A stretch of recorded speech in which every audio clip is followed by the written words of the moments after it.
We're here with world champion steer wrestlers Jason Miller and Luke Branquinho. Give them a hand real quick. Yeah. I think so. Should be. Yeah.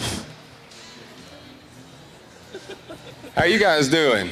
Doing good. How you doing? Good, good. So y'all are bareback riders, right? I ride bulls. He rides bulls. Barebacks, yeah. Y'all are big guys. Y'all are the biggest guys we've had on the stage so far. Is it not working? Adam, is this mic over there working? We'll give it to Luke. There it that is. way we don't hear him. Yeah. We'll just switch him. This will be better anyways. How's this? Can you hear me? Perfect. I think we're good now. He doesn't know the on button. Oh yeah. Y'all got busy schedules out here making the rounds, and you're just getting going out here. Luke, what's a day consist for you? What do you got going during the days? Oh, usually I have to be somewhere to sign by 10, and I like to get done by 1 for sure. Yeah. Go have some lunch, and then try to get back to the hotel and have a nap. And get some kid time. You know, it's pretty tough having the family out here as much as we're going back and forth. Sure. So I get maybe an hour with them, and then off to the rodeo by 4. Perfect. So you got your family out here. How many kids you got? I got 2. Cade's 4 and Jameson's 2, and they're ornery like their mother. Oh yeah. That's good. Jason, how about you, buddy? You've been out here for a little while now. I guess you've just been signing autographs and all that good stuff. And yeah, same thing. You know, since I'm not entered this year, I've been taking care of the horses, and I go down there first thing about 6 and take care of them, and that's a couple hours time you clean stalls and ride them, and then usually go get something to eat and get, you know, like now have to be someplace to sign, and usually sign from 10 to 2 or so, and then I just go right back down to the stalls and kind of hang out there. You know, it depends on how busy it is. If a guy can go back to the room and get a little rest, it's nice, but sometimes you don't get it. Sometimes you can't. You just mentioned that you just barely missed out coming here today, or to the Wrangler National Finals, but you're still busy. You're hazing and that kind of stuff, and are you you got a pretty special horse, don't you? Well, I brought my horse out. Gabe's riding him, and I'm hazing for Gabe and for Billy Buganig. So that's a full-time deal. It's not any fun. I didn't make the finals, but that's my own fault. But I get to come out here and hopefully make a little bit of money from helping those guys. Absolutely. Kind of says something about you, you know, as far as you steer wrestlers seem like y'all stick together. You know, the whole group. It's just kind of it's a different, you know, whether it's bull riders, bareback riders, steer wrestlers, everybody's kind of a different group and have their own personalities, but it seems like steer wrestling's a team. You know what I mean? Talk about that a little bit, Luke. Yeah, definitely. You know, everybody tries to root for each other and help each other out. We run the same steers, you know, every night. So one of the guys has run that steer before, and they try to tell you what he does and how to help you out and how to get by him. And, you know, that's what, even having Jason out here just hazing for them guys, it's good because he knows how I like to bulldog, and if I'm doing something wrong, he could point it out and say, hey, you need to do this tomorrow night, or fix this and that. You know, and all the steer wrestlers are like that, and that's what's nice about our group. Sure. Luke, do you, throughout the year, you travel by yourself? You got a group of guys you go with, or how's that work? Well, this year I was with Miles Switzer and Casey Kinney, a friend from Australia. He got hurt at Salinas, and then Les Shepperson. We traveled all year long, and I'm hazing for Les this year, and he's hazing for me. So, you know, that just goes to show you we're both in a world title race hazing for each other. So, you know, that just goes to show you how much we pull for each other. Sure. Jason? But it really don't matter. You know, if Luke needs to ride my horse and he beats me, well, I should have just done better. Sure. I don't feel, well, I just won't let him ride next time. You know, I should have done better. It's not Luke against I, you know, it's or Luke against me. It's I have a steer, and I'm going to try to be as fast as I can on him, and Luke has a steer, and he's going to try to be as fast as he can. If we can help each other win, well, so be it. Yeah. If he wins today, then hopefully I'll win tomorrow, and that's just the way it goes. It's kind of like you against the steer kind of thing. Exactly. Instead of against each other. Right. You know, we're not competing against each other. You just try to throw your steer down as fast as you can, and if Luke wins, well, good job. And if I win tomorrow night, well, same thing. Yep. Y'all are the only event I see when guys are walking out of the arena in the back. Y'all are giving high fives. You know, you can tell back there that y'all keep each other fired up. Luke, talk about what kind of NFR have you had so far? How you doing? Oh, other than the first night, it's been good. I think I've placed every night. 3 more nights left. I have to win probably no worse than second every night to have a chance at another gold buckle. But I'm going to try to win first every night and see how it plays out. You know, I've had 100 steers hazed for me, and that was the first steer that got in front of my hazer, and I wasn't able to get off on. So I'd say that's a pretty good average, and I'm just going to keep rolling at them now. Yeah, and that's the thing too, Jason. I was talking about, you know, you get so used to seeing you guys out here and making it every year, and then if you don't make it, you know, people are kind of surprised, but it's not as easy as people think to make the national finals rodeo, and talk about that. I mean, you were just barely out of it, kind of what happened this year as far as that goes? It's pretty easy. Heck, I just didn't win enough. Right, but, sure. It's a long year, and yeah.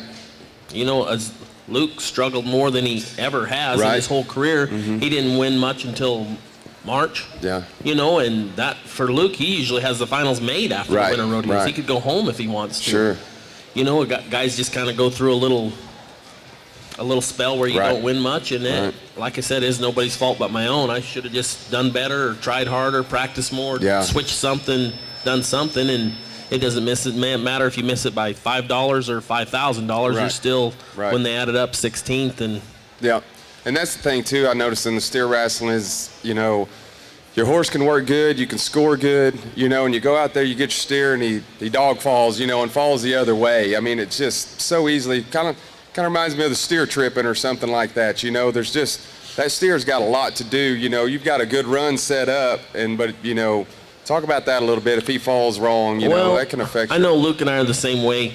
If we don't do good or if you don't win, you go back and watch the videotape or think about it or talk to your friends or whatever. Right. There's something else I could have done different. Right, sure. To make it better for myself. You can't hardly blame your horse or, at the end of the day, you're the one that chose that horse to ride. Right, sure. So you can't say, well, I got a bad gate or the hazer didn't do good.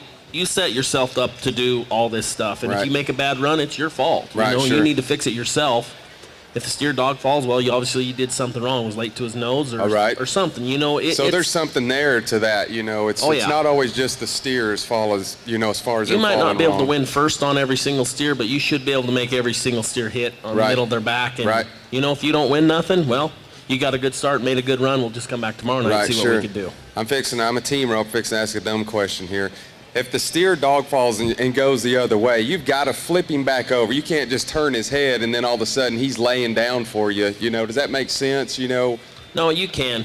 You can just, if the steer's down and his dog fell all the way over on his wrong side, you can just turn his head over, and as long as all four legs are sticking out, you get time called for. Perfect. Okay. All right. Yeah, I've always wondered that.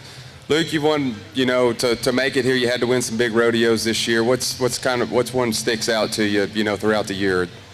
I'd have to say Caldwell, Idaho. My year had been pretty slow up until August, and not that it was, a lot of guys wish they could have had that good of a year up to that point, but for me, I felt like it was really slow, and before I got to Caldwell, I started a new season for myself. I said, I'm going to try to be in the top 5. After when I started this new season, I went on one Caldwell, one good at some other rodeos, and it was the best fall that I've ever had. Right. I mean, I bet I won 60,000 in the last 2.5 months of rodeos. I think that would probably be the turning point for me, is going to Caldwell and turning things around right there. Right, sure. But you have to say, hats off to Luke. Didn't have the stellar year that he's used to having. Sure. He'd never been in the position he was in before. Right. And he gets to Caldwell, and he's right down there at the bottom where he's never been. Oh, yeah. And he just steps his game up and wins everything at Caldwell. And then it was the same old Luke. From then on, it was easy for him, like it is the rest of the year. Sure. But he did good. He just hung in there all year, and then at Caldwell, won everything there. Yeah. And then, like he said, had a really good fall from there on out. Right, sure. And I guess that kind of happens, if you're in a slump or this and that. But if you get a big win, I guess a lot of times, whether it's confidence or what, it kind of makes a change for you real quick, I guess, Yeah, definitely. Things start snowballing in the right direction, you know. And I think that the week actually before Caldwell, I was 3-1 at Missoula, Montana, and I hadn't been 3-1 since the finals that year, so it just kind of started right then, and everything kind of kept rolling in the right direction. Has it ever gone the opposite way for you? You're on a roll, and you just at one rodeo, say you don't place or something like that, and then you go a month, without placing. I mean, can it go the opposite direction just as easy? Just as easy, but I think when it goes the opposite way, it's more mentally than anything. Sure. You let it bother you so much where it affects your rodeo and a month down the road. And that's something like I didn't have a good year, but I'd win a little bit here, a little bit there, and kind of keep a little momentum going. But I try not to let it bother me mentally where it just totally ruin my year. Right, right. Jason, I talked to a lot of team ropers and I talked to calf ropers here on the stage, and everybody, whether they're in a slump or if they need to score their horse, this kind of deal, they've got somewhere to go to practice or something. You know, they know somebody in the area. What can steer wrestlers do during the day to, you know, prepare for the night, you know, if they need to work on their horse? Or, I mean, we have all these roping machines and this and that, but seems like steer wrestlers, just live cattle is about the only thing you can do. But what do y'all do during the day if you need to work on something? I don't know anybody since I've made the finals that actually goes and practices, runs steers. You know, you might, if Luke's riding my horse, say, and the horse isn't doing good, well, we might go somewhere. Right. You know, we've got a lot of people, friends that live right around here. We'll go somewhere and work the horse and score him or do whatever. You know, there's a couple chances in the mornings where we can go into the Thomas and Mack. Right.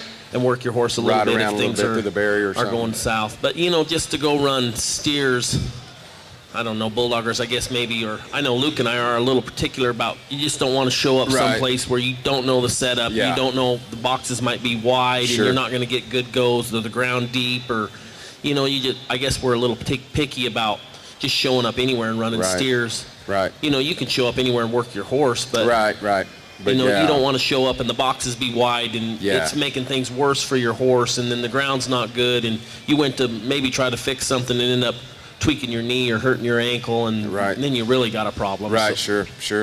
And something else too is growing up, when I practiced, I didn't practice 2 days before the rodeo. I practiced a month before the rodeo. You know, you can't just right before the rodeo go practice, run your steers at the rodeo, and then be done for a month. You know, we practice way in advance for this. We start in November, and every day all the way up to it. So you're pretty tuned by the time you get here, but you can't just show up here and if things are going well, go and practice somewhere, because a lot of times that might hurt you more than anything. Right, sure, absolutely. I've talked to the team ropers, and they broke the steers in, you know, 3 or 4 days before. And do y'all do that same thing as far as videoing and wives videoing and being able to see what you're drawing? We kind of know our steers. I see. You know, how is the that? steers are fresh for the team ropers here. Is that right? I think so. You know, ours aren't. Ours are from rodeos. Like there's 2 sets of steers at this rodeo, the Blanc and Rosser, that we run at Reno. I see. You know, and we prepare those steers for the finals, but there was a set of steers that come from Texas and then 2 sets that come from California. And we were able to prepare them. You know, some guys I was at Luke's and a bunch of guys out there. We prepare the steers and set the pin. I see. And the Texas guys, you know, fix that herd of steers up down there and, you know, set them and pick the extras, and then they're just sent out here and they tell us what they are and go from there. So I guess if you know, if there's a bad one, you know him for sure. You know, I guess word gets around pretty quick, you know, about a certain one and that kind of deal. But y'all knew at Reno that these steers would be the ones at Vegas. No, we vote on them in the fall. Oh, you know, we try to watch the steers go all year long and try to pick a herd of steers. The biggest thing about the Thomas and Mack is it's so fast. Right. Even if you think they're really good steers, they might get to stopping later on in the week, especially one set's going to have 4 runs on them. Right. And that's the biggest thing for us, is to be able to pick steers that are healthy and a little stronger, that can take the runs and take the pressure. Because it's so fast, How many times, like one set of steers, how many times will, you know, say round 1 steers, how many times will they run through out of 10 rounds? The round 1 steers will go 4 times. Okay. And then the second and third round steers will just go 3 times. I see. I see. So you really get to know these steers then.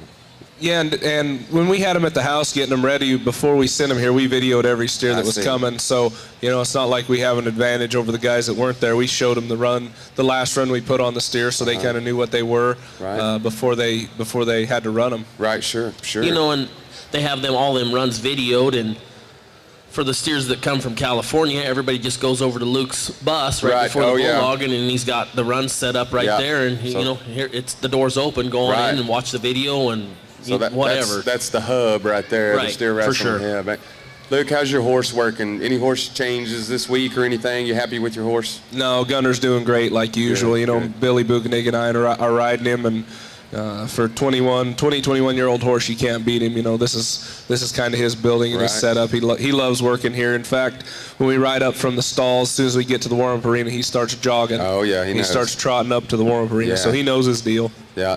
What's it like, Jason? I'll ask you this. You know, you're sitting in the alley, you know, waiting for your run. I guess you can hear what's going on. You can't. Can you walk up there and see? I guess a couple runs before your run. But does it? If a guy comes out, he's fast. Does it change your game any? As far as your run coming up. All the bulldoggers get to stand right there and watch. I see. The hazers or whatever your helpers got the horse back in the alleyway. But no, if Luke goes out there and it's 3-3, right, like he was the other night, you got to do the same thing. I mean, the building's so short. If you don't take a start, you're going to miss the barrier and fall off the back end. Right. The bulldoggers have to have the same thing on their mind every night. You have to take a start to give yourself a chance to catch one right there. I guess the back of that pen comes up pretty quick. Real fast, yep. I know, I guess 2 years ago, the rodeo was over and maybe they had a rerun or something like that, and a steer wrestling run, and I don't know if the guy was late or what, but I wasn't even for sure who it was, but he hit the back of the bucking chutes, he got that far, and then his horse had to make some decision, and he made the opposite decision, and whacked it pretty good, but yeah, it looks like the back of the arena comes pretty quick right there. Yeah, the building's just so short that you have to have the same game plan. It don't matter if you're winning first in the average by 5 seconds. Right, you can't safety up in the bulldogging. You have to take a start, or like I said, you're going to miss the barrier and get down there towards the back, and then it gets really dangerous. Get nasty down there. It's like a bad grand entry or something down there. Exactly. Well, guys, I know you are busy. I want to say thank you for stopping by here, and folks, I wanted to let you know that they're going to be over at the cinch booth signing autographs. They'll probably be over there 45 minutes or an hour. But we've got a set of world champion steer wrestlers here. Jason, be sure and make it next time, man. We'd like to have you back up here, man. For sure. And hang out with us. But Jason Miller, Luke Branquinho, y'all give them a hand.